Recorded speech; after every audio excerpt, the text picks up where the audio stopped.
கடல் தீர்த்தவிரான் மாலுக்கு சக்கரம் மன்றம் செய்தம் மத்தியத்தில்லை தன்னுள் ஆரிக்கும் மந்தர வாழ்கின்ற சிற்றம்பலமே இடமாக பாரித்து வட்டம் வைரவல்லானுக்கே பல்லாங்கு கூறுவே உலகலாம் நம்புவதற்கரியவர் நிலவுலாவிய நிர்மலி வடியம் அழகில் சூரியன் நம்பலத்தாழ்வான் மலச்சீலம் வழி வாழ்த்தி வணங்குவார்.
இப்ப இடது பக்கம் கையில பெருவரல் கீழே இந்த மாதிரி பிடிச்சுக்கிறோம்.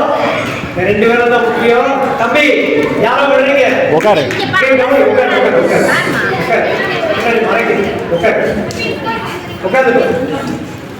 பெருவரல்ல அடியில பிடிக்கிறோம், வெளியில கூடி ஒரு சுத்துறோம். சரியா? நீங்க சென்ட்ரல் தான் பிடிச்சிருக்கணும்.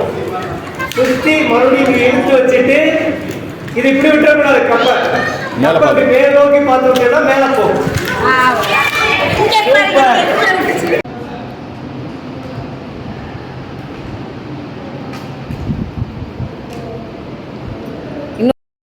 கிலோமீட்டர் கார் ஓட்டிருக்க ஒருத்தர் அங்க இருக்கிற மலை முகத்துல 18 கிலோமீட்டர் நடந்து வந்திருக்காரு. இந்த சாதனை எல்லாம் நமக்கு தெரியல. நிறைய விஷயங்கள் நமக்கு இல்லவோ சொல்லலாம். நீலாமசான் தான் சொல்லிட்டே இருக்கு. அப்ப தேடி தேடி படிச்சோம்னா நாம தெரிஞ்சுக்க முடியும். நிலால தண்ணி இருக்குன்னு கண்டுபிடிச்சது யாரு? எந்த நாடு? இந்தியா. நல்லாவே சொல்லலாம். சந்திராயன் 3 போச்சுல, ஃபர்ஸ்ட் சந்திராயன் 1 போச்சுல, அதுதான் கண்டுபிடிச்சு. அதுக்கு யார் தலைமை தாங்கினது? Very good. மயில்சாமி நம்ம தமிழ்நாட்டை சேர்ந்த விஞ்ஞானி. கோயம்புத்தூர் தான் அவரு. ஒரு அரசு பள்ளியில படிச்சவரு. நம்ம நல்லா தமிழ் பேசக்கூடியவர். அவர் தான் தலைமை தாங்கினாரு. அந்த டீம் தான். அவருக்கு பேரு நிலாமணிதன். அவர் ஒரு இடம் வந்து அவர் சந்திக்கையில் அவர் சொன்னார், உங்களுக்கு எப்படி இப்படி நிலா மேலையே இவ்வளவு காதல் அப்படின்னு கேட்டப்ப சொன்னார். 2வது படிக்கையில 1969 அவர் 2வது படிச்சிருக்கிறார். அப்ப அமெரிக்கால இருந்து நீல் ஆம்ஸ்ட்ராங் போற செய்தி கேட்டுட்டு, இதுல டிவி எல்லாம் கிடையாது, ரேடியோவை தான் கேட்கிறாங்க. பத்திரிகையில எல்லாம் வருது. இதை பார்த்துட்டு அவருக்கு ஒரு ஆசை, நம்மளும் ஒரு நாள் அப்படி போக முடியுமா அப்படின்னு. அந்த நேரம் அவங்க வாத்தியார் ஒரு போட்டி வைக்கிறாரு அவங்க கிளாஸ்ல. களிமண்ணுல ஒவ்வொருத்தரும் ஏதாவது பொம்மை செஞ்சு கொண்டுவாங்க. அப்ப எல்லாரும் என்ன செய்யறாங்க, மாட்டு வண்டி, அப்புறம் அவங்க வீட்டுல பயன்படுத்துற பொருள் எல்லாம் களிமண்ல செஞ்சு கொண்டு போறாங்க. அதை ஒரு துணி போட்டு மறைச்சு கொண்டு போய் அவங்க சாட்டை காட்டணும். அதை பார்த்துட்டு யாருக்கு சிறப்பா இருக்கோ அவங்களுக்கு பரிசு கொடுப்பாங்க. அப்ப இவரும் ஒரு துணி போட்டு மறைச்சு ஒரு பொருளை கொண்டு போய் கொடுத்தாரு. திறந்து பார்த்தா ஒரு களிமண் உருண்டை மட்டும் இருக்கு. அதுல மேல புள்ளி புள்ளியா இருக்கு. ஏய், என்னடா இதுவே செய்யாம களிமண் உருட்டி கொண்டு வந்திருக்கேன். இல்ல சார், இதான் நிலா, இது மேல மனுஷன் போலாம், அமெரிக்கால கூட இப்ப போறாங்கல்ல அப்படின்னு சொன்னாங்க. அதுக்கு அவருக்கு கிடைச்ச பரிசு ஒரு பென்சில். என்னது? அந்த பென்சில் அந்த காலத்துல எவ்வளவுனா 2 பைசா. இன்னைக்கு அந்த பைசாலாம் நமக்கு தெரியாது. அப்படி வாங்கின அந்த மயில்சாமி அண்ணாதுரை அதை பத்தியே யோசிக்க ஆரம்பிச்சாரு. அவங்க சார் என்ன பண்ணா, நிலா பத்தி எந்த செய்தி வந்தாலும் அவர் கொடுத்துக்கிட்டே இருப்பான். இப்படியே யோசிச்சு யோசிச்சு யோசிச்சு யோசிச்சு இன்னைக்கு பெரிய விஞ்ஞானியாகி உலகத்துக்கே நிலவுல தண்ணி இருக்குன்னு கண்டுபிடிச்சு சொன்ன அந்த டீமுடைய தலைவராகவும் அவர் இருந்து ஓய்வு பெற்றுட்டாரு. ஓய்வு பெற்றுட்டு என்ன பண்றாரு, உங்களை மாதிரி குழந்தைங்க மத்தியில காலேஜ்ல எல்லாம் போய் அவர் கண்டுபிடிப்புகள் எல்லாம் பேசிக்கிட்டு அப்படியே அமைதியா இருக்கணும். நீங்க கவனிங்க.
கற்பனைக்கு தகுந்தமான உருவத்தை கொண்டு வரது தான் ஓரிகாமி. இது ஜப்பான்ல மிக பிரபலம். எல்லா நாடுகளிலுமே இன்னைக்கு ஓரிகாமி பள்ளிக்கூட குழந்தைகளுக்கு பாடமாக வச்சிருக்காங்க. ஆக்டிவிட்டியில வச்சிருக்காங்க. ஓரிகாமி செய்து அந்த ஓரிகாமி செய்து பழகிட்டே இருந்தால் நமக்கு என்ன கிடைக்கும் அப்படின்னா, நம்மளுடைய மெமரி பவர் இன்க்ரீஸ் ஆகும். நம்மளுடைய கற்பனைகள பலம் இருக்கு இல்லையா, அது மேம்படும். அதாவது புதிய படைப்புகள் உத்தாக்கம் அது நமக்கு மேம்படும் அப்படிங்கிறது ஆய்வுபூர்வமாக ஜப்பான்ல நிரூபிக்கப்பட்டது. இந்த ஓரிகாமில இந்தியாவிலேயே கிட்டத்தட்ட ஒரு 10-20 வருஷமா சொல்லிருக்காங்க. வருது. அந்த அடிப்படையில இன்னைக்கு சில ஓரிகாமி பேப்பர் வருது. உங்க கையில இருக்கு. முதல்ல சிறக பேப்பரை மட்டும் எடுத்துக்கோங்க. என்ன கையில என்ன சைஸ் இருக்கு? ரெக்டாங்கிள். ரெக்டாங்கிள்னா என்ன அர்த்தம்? எப்படி இருக்கும்?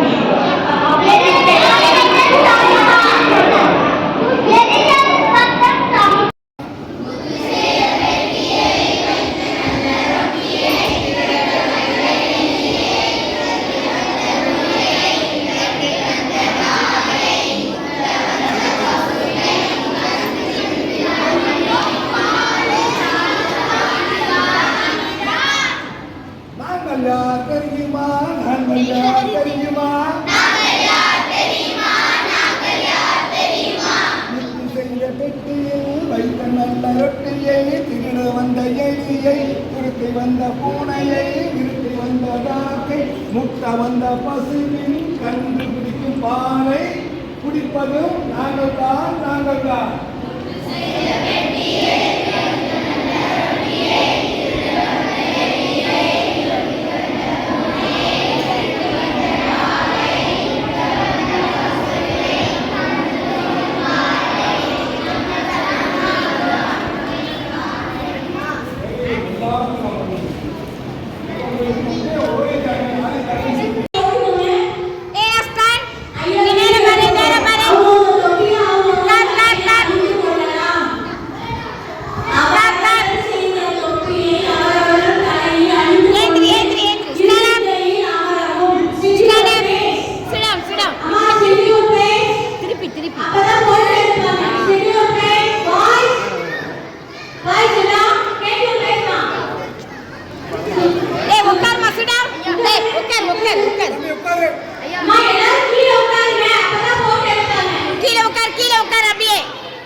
போட்டுட்டு உட்காரு.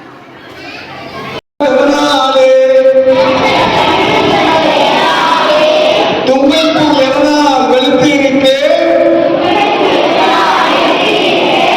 ரோஜாப்பூ எதனால் திரும்பி இருக்கு?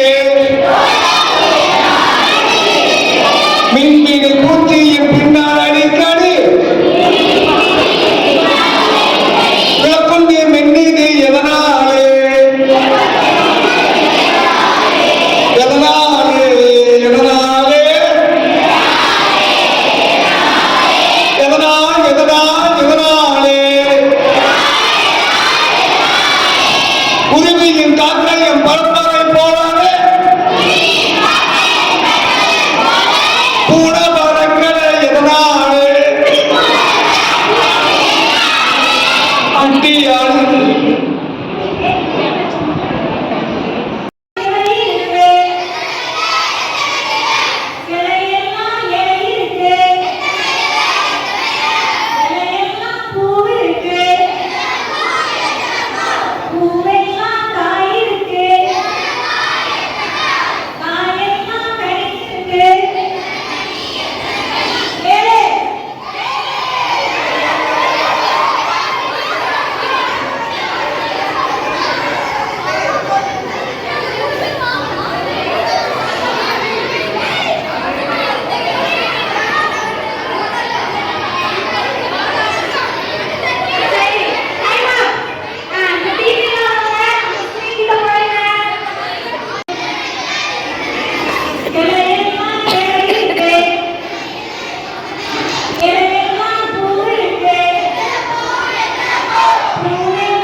மெயினாக வந்து நம்ம இன்னைக்கு பார்க்க போகிறதுனா காடுகள்லையும் நம்ம சுற்றி இருக்கிற நகர்ப்புறங்கள்லையும் நம்ம ஊரில் இருக்கிற குளங்களில் இருக்கிற பறவைகள், பூச்சிகள், ஊர்வன வகைகள், அப்புறம் காட்டு விலங்குகள், இந்த எல்லாரோட புகைப்படங்கள் நாங்கள் வந்து பிக்சர் வச்சுருக்கோம்.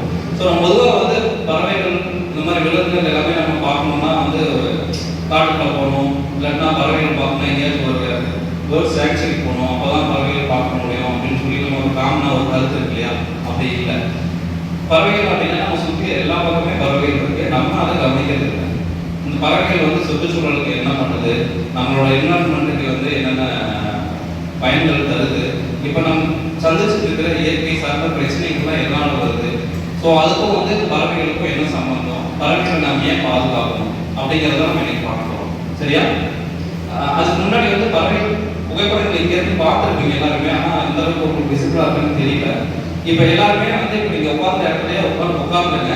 இப்போ நம்ம எல்லாமே எந்திரிச்சிருக்கோம், எந்திரிச்சுட்டு அந்த புகைப்படங்களுக்கு நம்ம நடந்து போய் பார்க்கலாம். பார்க்கும்போது அந்த பார்க்குற பறவைகளோ விலங்குகளோ அதை பற்றி உங்களுக்கு சந்தேகங்கள் இருந்ததுன்னா அக்கா கிட்ட கேட்கலாம், அவங்க வந்து உங்களுக்கு எக்ஸ்பிளைன் பண்ணுவாங்க. வேற ஏதாவது டவுட் இருந்தாலும் கேளுங்க. அதுக்கப்புறம் நம்ம முடிச்சுட்டு வந்துட்டு உங்களுக்கு சந்தேகங்கள் இருந்தால் நம்ம வந்து ஒரு டிஸ்கஷனாக வச்சுக்கலாம். ஃபர்ஸ்ட் வந்து நம்ம பறவைகள் புகைப்படங்கள் எல்லாத்தையும் பார்த்து வந்துட்டு அதுக்கப்புறம் நம்ம எல்லாமே பேசிக்கலாம். இப்போ பேசுறதுக்கு நீங்கள் பார்த்து வந்தீங்கன்னா உங்களுக்கு கொஞ்சம் பேசுறதுக்கும் கேள்வி கேட்கறதுக்கும் கொஞ்சம் சுலபமாக இருக்கும். அதனால தான் நீங்கள் அப்படியே எல்லா குழந்தைங்க எழுதிருங்க, நம்ம அந்த கடைசிக்கு போகலாம். போயிட்டு அப்படியே நினைக்கிறது பார்க்கணும். பக்கத்தில் போய் பார்த்தீங்கன்னா ஒரு பேர் எல்லா புகைப்படம் கீழே தமிழ் பெயர் ஆங்கில பெயர் ரெண்டு புகைப்படம் தெரியுது. நம்ம எல்லாமே தெரிஞ்ச பறவைகள் தான், ஆனால் பேர் தெரிஞ்சுக்கும் பறவைகள் பார்க்க மாட்டோம். பறவைகள் பார்க்கவும் பேர் தெரியாது. அதனால எல்லா புகைப்படங்களுக்கும் பேர் இருக்கு. நீங்கள் ஒவ்வொரு பறவைகள் பார்க்கும்போதும் அந்த பேர் தெரியும். புகைப்படங்கள் உங்களுக்கு ஞாபகம் இருந்தாலும் பரவாயில்ல, அதோட பேர் ஞாபகம் வச்சுக்கிங்கன்னா வேற எங்கேயாச்சும் நீங்கள் படிக்கும்போது அந்த புகைப்படங்களோட பேர் உங்களுக்கு ரொம்ப யூஸ்ஃபுல்லாக இருக்கும். அது படிக்கிறது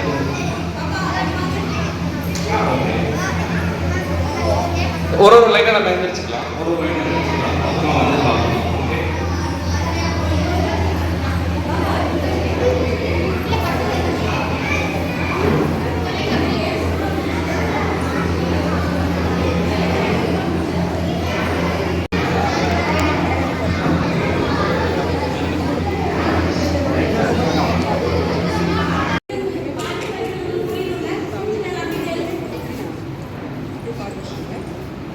நம்ம இந்த வீடு பார்த்துருக்கோமா? அந்த வீட்டுக்கிட்ட வருமே, வீட்டுக்கு வரும் பேர் நீங்க சத்தமா சொல்லுங்க.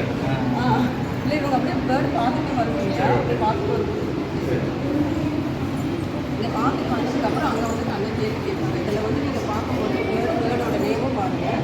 இதில் பார்த்துருக்கும் போது எந்த பேர்டு ஆல்ரெடி நம்ம பார்த்துருக்கோம், நம்ம வீட்டுக்கு ஏதாவது பார்த்துருக்கோம் அப்படிங்கிற மாதிரி இருக்காது. நீங்கள் பார்த்துக்கோங்க. அண்ணா கேட்கும்போது அண்ணாக்கு ஆன்சர் பண்ணுங்க.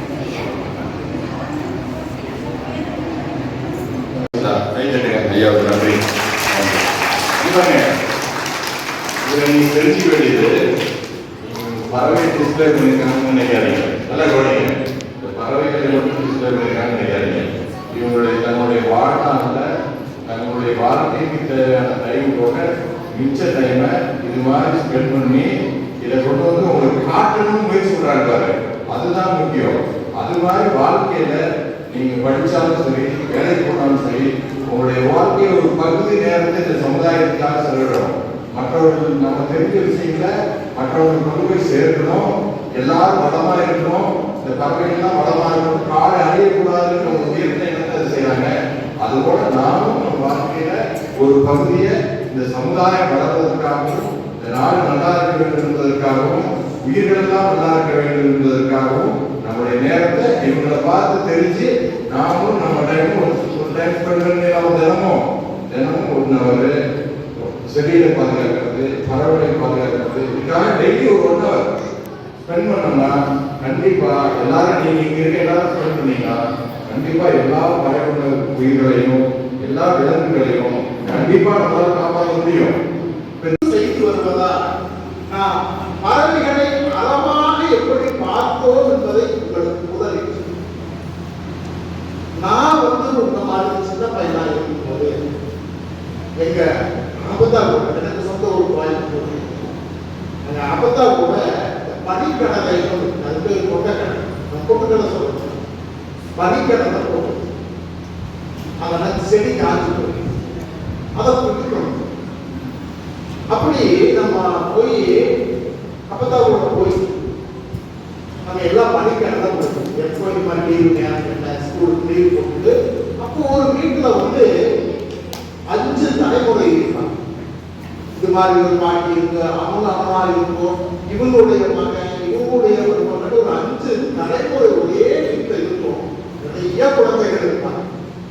இப்பெல்லாம் நம்ம ஒரு குடும்பம்னா 2 பேர் தான். அப்படித்தானே? ஒரு குடும்பம்னா 2 பேர். கோயம்புத்தூர்ல இருக்காரு, இன்னொருத்தர் வெளிநாட்டில் இருக்காரு.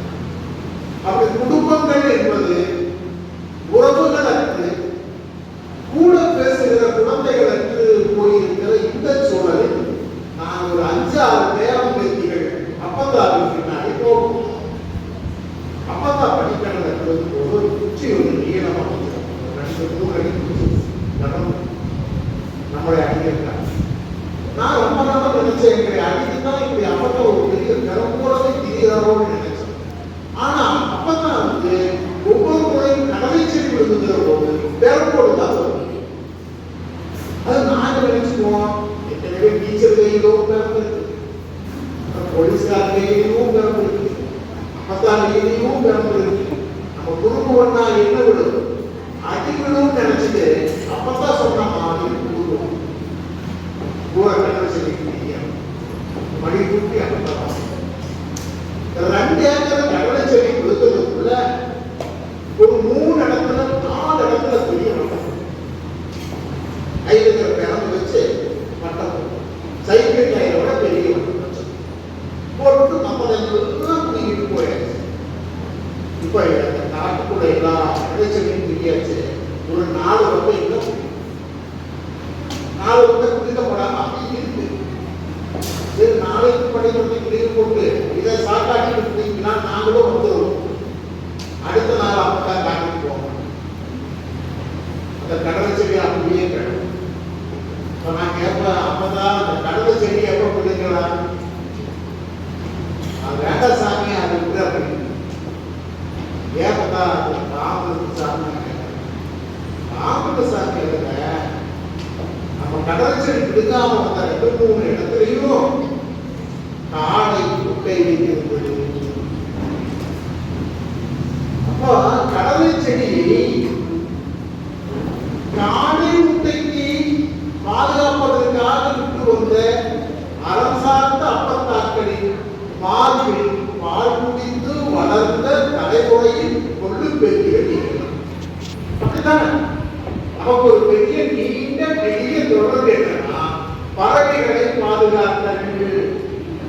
அதுதான் முக்கியம். அது மாதிரி வாழ்க்கையில நீங்க படிச்சாலும் சரி, வேலைக்கு போனாலும் சரி, உங்களுடைய வாழ்க்கை ஒரு பகுதி நேரத்தை இந்த சமுதாயத்துக்காக செலவிடணும். மற்றவர்கள் நம்ம தெரிஞ்ச விஷயங்களை மற்றவங்களுக்கு கொண்டு போய் சேர்க்கணும். எல்லாரும் வளமா இருக்கணும், இந்த பறவைகள்லாம் வளமா இருக்கணும், காடு அழியக்கூடாதுங்கிற ஒரு உயர்ந்த எண்ணத்தை செய்யறாங்க. அதுபோல நாமும் நம்ம வாழ்க்கையில ஒரு பகுதியை இந்த சமுதாயம் வளர்வதற்காகவும், இந்த நாடு நல்லா இருக்க வேண்டும் என்பதற்காகவும், உயிர்கள் எல்லாம் நல்லா இருக்க வேண்டும் என்பதற்காகவும் நம்முடைய நேரத்தை இவங்களை பார்த்து தெரிஞ்சு நாமும் நம்ம டைம் ஒரு டைம் ஸ்பெண்ட் பண்ணி நம்ம தினமும் 1 ஹவர் செடிகளை பாதுகாக்கிறது, பறவைகளை பாதுகாக்கிறது, இதுக்காக டெய்லி ஒரு 1 ஹவர் ஸ்பெண்ட் பண்ணோம்னா கண்டிப்பா எல்லாரும், நீங்க இங்க இருக்க எல்லாரும் ஸ்பெண்ட் பண்ணீங்கன்னா கண்டிப்பா எல்லா பறவை உயிர்களையும் எல்லா விலங்குகளையும் கண்டிப்பா நம்மளால காப்பாற்ற முடியும். இப்ப இந்த என்ன செய்யறாங்க, இதுக்கப்புறம் யார் செய்ய போறா? நீங்க தான் செய்யணும்.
சொல்லலாமா?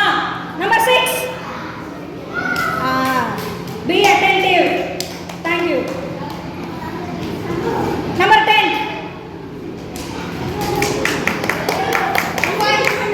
சரி. There's no challenge இல்ல. ஒரு challenge பண்ணலாம்.